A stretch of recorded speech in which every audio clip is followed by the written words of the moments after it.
Là, actuellement, dans cette ferme, le ciel nous tombe sur la tête. Concrètement, qu'est-ce qui se passe? Vous savez, lorsque vous décidez de mettre en place un projet, au-delà du projet lui-même, vous aurez d'autres difficultés, d'autres challenges à supporter. Il y a de cela 3 à 5 jours, j'ai réalisé une vidéo sur la chaîne dans laquelle je vous parlais justement du problème qu'on avait dans l'une de nos fermes en ce qui concerne l'eau. Vous savez, l'eau, c'est le moteur de tout projet agricole. Que ce soit la production végétale ou la production animale, vous avez fondamentalement besoin de l'eau. Ce que les gens font très souvent, c'est qu'ils embrassent en réalité le projet en lui-même, en oubliant que l'eau est fondamentale. Par exemple, ici nous sommes dans une ferme où nous faisons l'élevage des pondeuses. Ce que les gens font, au lieu de commencer par l'eau, les gens vont directement pour construire le poulailler. Et ce n'est qu'après, en réalité, qu'ils réalisent que c'est tellement difficile, il n'y a pas de l'eau pour nourrir les sujets et autres. Même pour la production végétale.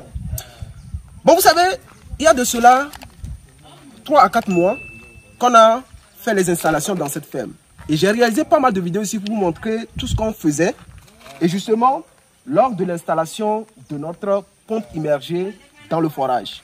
Vous savez, lorsque vous avez une ferme, comme j'ai l'habitude de le dire, je me répète d'ailleurs, vous avez la possibilité soit de faire un puits, soit de faire justement le forage.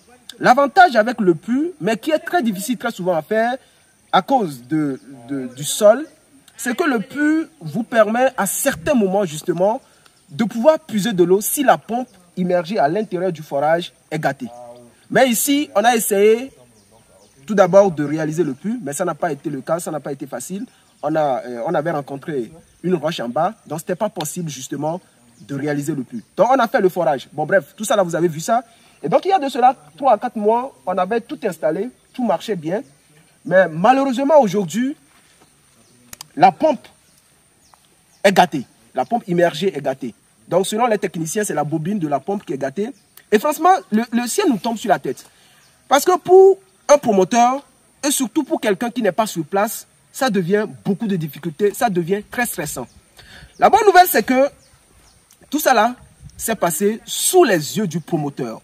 Vous savez, lorsque vous décidez de mettre un projet en place et que vous n'êtes pas sur place, la première étape, l'une des choses fréquentes à faire, c'est de revenir très souvent. Parce que si vous mettez le projet en place et que vous restez là-bas, vous ne voulez surtout pas venir voir comment les choses se passent sur le terrain, vous affrontez, vous familiarisez aux réalités locales, eh bien, vous n'allez pas avancer.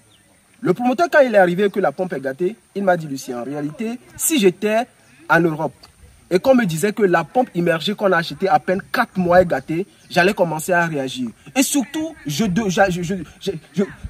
serais très stressé. Mais comme lui-même, il est sur place, il a trouvé à quel point, certaines fois, lorsque on est à distance et qu'on donne certaines instructions aux personnes qui sont sur place de faire, ça va être très compliqué. Donc, lorsque vous mettez un projet sur place, les amis, il est très important de revenir très souvent. Vous ne pouvez pas dire que vous allez rentrer totalement pour commencer votre projet. Et qui va financer le projet? Si vous rentrez totalement pour commencer le projet, qui va financer le projet? Il est bien de commencer, de travailler là où vous êtes, parce que c'est là où vous avez le travail. Vous financez votre projet à distance. Et quand maintenant les choses sont stables, ou quand les choses arrivent à un niveau donné, vous pouvez décider justement de revenir. Je fais cette vidéo tout simplement pour vous informer, pour vous avertir que il y a tellement de difficultés, il y a tellement de challenges que vous allez rencontrer sur votre voie, au-delà du projet lui-même. Ici, c'est l'eau. On a les sujets qui sont à côté là. Il y a de cela 2 jours. Hein, d'accord? Ici, c'est le 3e jour que nous sommes en train d'arranger les choses parce qu'il fallait justement acheter ça très loin, revenir changer. Et quand on a acheté, en réalité, on voulait changer la pompe parce qu'on pensait que toute la pompe était gâtée. Mais c'est quelque chose qui est gâté dedans. Donc, c'est la bobine. Donc, il a fallu changer ça. Donc, on a acheté une nouvelle pompe carrément. Et ce sont des dépenses imprévues. Donc, le message, il est simple, il est clair. Il y a tellement de difficultés, il y a tellement de challenges, mais vous devez continuer. Là, à côté, si vous voyez la pompe, cette pompe-là, vous voyez, c'est l'ancienne pompe. On a la nouvelle pompe qu'on n'a pas utilisée, l'ancienne pompe dans laquelle ils ont changé la bobine. Donc, ils ont changé la bobine dans celle-ci. Donc, on va l'utiliser dans la ferme. Et ce qui est intéressant, comme je l'ai d'ailleurs dit, c'est que le promoteur est là. Et il voit à quel point les réalités locales, les réalités sur le terrain ne sont pas les mêmes. Vous savez, moi j'accompagne beaucoup de personnes dans leur investissement agricole. Et souvent quand tu travailles avec certains promoteurs, ils vont tellement te stresser. Mais celui-ci, je pense, on a fait une longue aventure déjà. On a fait à peu près on va faire 1 an déjà depuis qu'on s'est connus. il n'était pas là lorsqu'on a commencé ce projet, de l'installation du bâtiment, du forage, tout. En tout cas, vous allez voir les photos en miniature. Il n'était pas là. Donc, c'est aujourd'hui qu'il est arrivé. Donc, c'est bien de revenir très souvent, vous familiariser avec les réalités locales. Là, comme ça, vous ne serez pas trop stressé, d'accord? Bon, je vais vous montrer quelque chose dans cette vidéo. Ça ne fait pas partie de la vidéo. Ça, est-ce que vous connaissez ça? Est-ce que vous connaissez ça là? Ça là. Je pense que très peu de personnes vont connaître ça. Bon, en tout cas, les Togolais de la diaspora vont connaître ça. Ça, c'est le haricot. C'est l'haricot, d'accord? L'haricot, ça, c'est une légumineuse. C'est comme le soja. Le soja, beaucoup de personnes connaissent le soja. Les légumineuses ont cette particularité en réalité de fixer l'azote atmosphérique et donc d'enrichir le sol en azote. D'accord? D'enrichir le sol. Si vous avez un sol qui n'est pas fertile, un sol qui n'est pas riche, il est important sur ce sol-là de faire une rotation de culture. Et quand vous faites la rotation de culture, il est très important d'utiliser les légumineuses. Il y a l'arachide, il y a le haricot comme ça, il y a également le soja que vous pouvez utiliser sur ce sol-là. Les légumineuses n'ont pas de difficulté en réalité à réussir sur les sols qui sont pauvres, qui ne sont pas fertiles, parce qu'elles ont cette capacité de fixer justement l'azote atmosphérique. Je ne veux pas terminer cette vidéo sans vous parler d'une chose très importante. Vous savez, quand le promoteur est arrivé, on a essayé d'installer les caméras de surveillance dans cette ferme-là.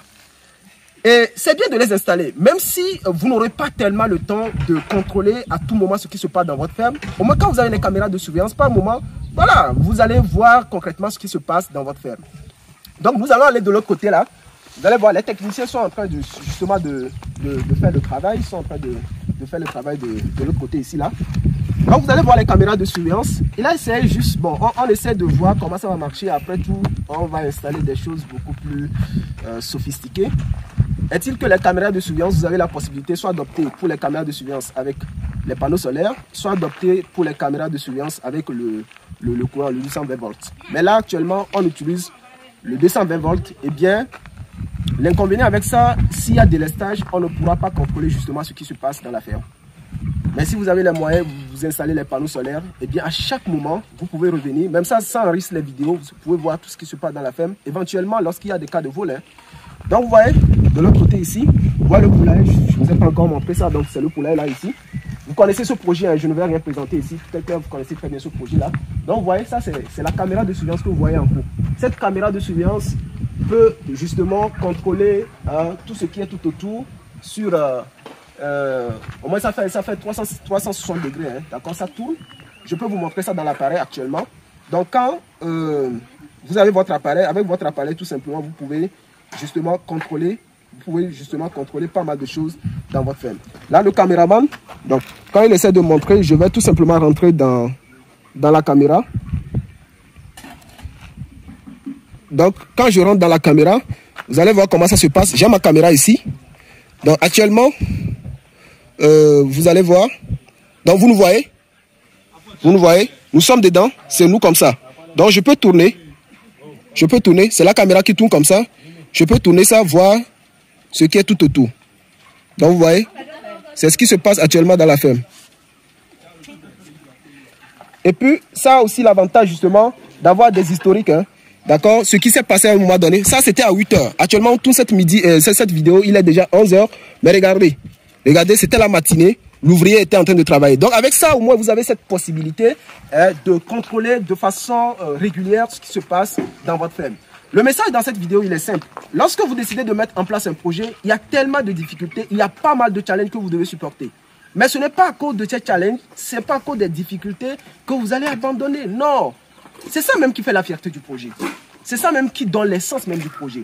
C'est ça justement qui vous permettra de faire des choses qui vont durer sur le long terme.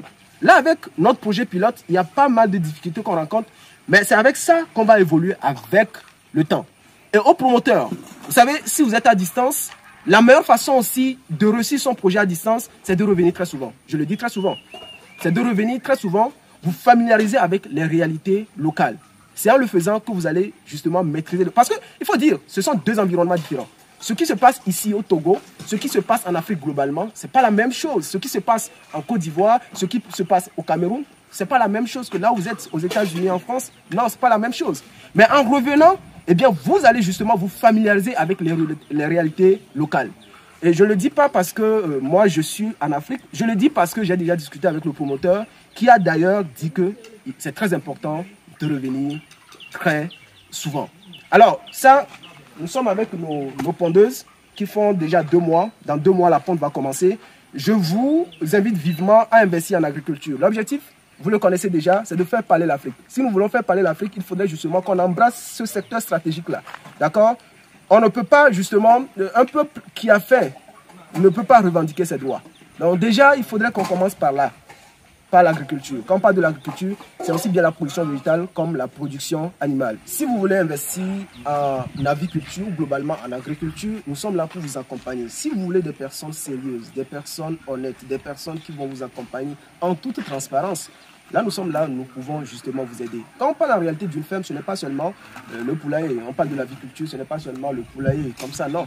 C'est tout, il y a le forage, il y a le château d'eau, il y a les pierres d'habitation du fermier. Aussi, si vous voulez investir en immobilier, vous voulez construire une maison ou quoi que ce soit, nous sommes là pour vous accompagner en toute transparence. Et s'agissant d'une ferme, comme je l'ai d'ailleurs présenté, il est important aussi d'installer ces caméras de surveillance comme ça. Donc la caméra de surveillance, c'est elle qui est en haut. Et à chaque moment, à distance, et bien justement, vous pouvez contrôler tout ce qui est dans votre ferme.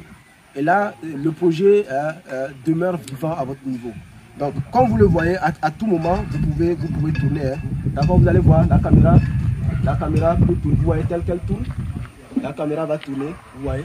Donc, vous pouvez tourner, voir tout ce qui se passe dans la ferme. Donc là, actuellement, c'est moi, c'est à mon niveau. Ouais, c'est à mon niveau ici. Donc, regardez, venez voir. Donc, comme je le montrais, ça regarde tout ce qui est dans la ferme. Donc, ça regarde tout ce qui est dans la ferme. Ça tourne. Vous voyez? Ça tourne. On peut tourner comme on veut. Et puis, ça voit tout dans la ferme. Donc, quand vous installez ça, eh bien, vous pouvez certaines fois contrôler ce qui se passe dans la ferme. Si les ouvriers travaillent ou pas. Vous savez, un projet, il y a pas mal de difficultés, comme je le disais.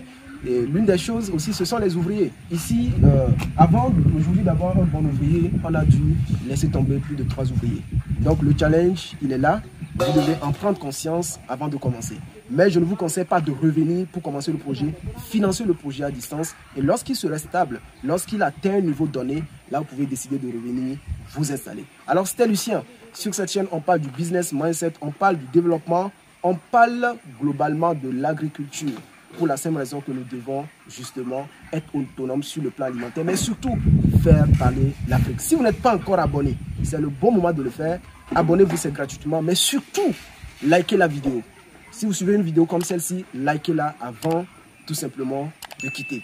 D'ici là, je vous dis à très bientôt dans une prochaine vidéo. On se voit dans les commentaires.